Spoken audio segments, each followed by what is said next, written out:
This to Nickey, who's an exiled Muslim Burmese human rights activist who's joining us from Constance on Germany's border with Switzerland. Nickey, thank you so much for being with us. Amnesty's report details how the crackdown against opponents to military rule in Myanmar has intensified. What is it that struck you the most in this report?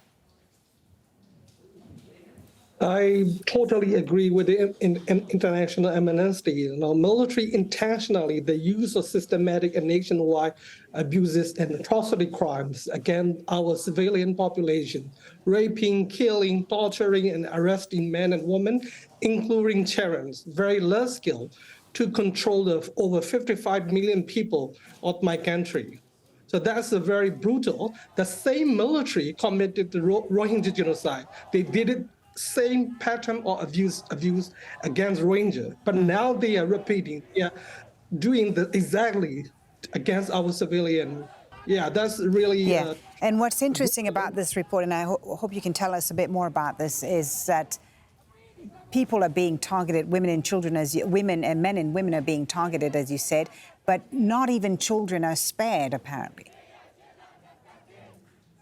Yeah, I mean, even myself, I survived all the airstrikes. So I left Yangon and I have to run into the Thai Myanmar border. So every time they have a jet fighter coming to our territory, we have to dig our own bomb shelter. So we don't know, which area will be attacked by the bombing airstrike. So I mean, they don't have it is very indiscriminated attacks against the civilian population in those areas. They don't have any. They don't care about the IDP and whoever live in those. So these I mean, are kinds of the systematic attack to instill the fear to gain their power. So that's all what they are doing.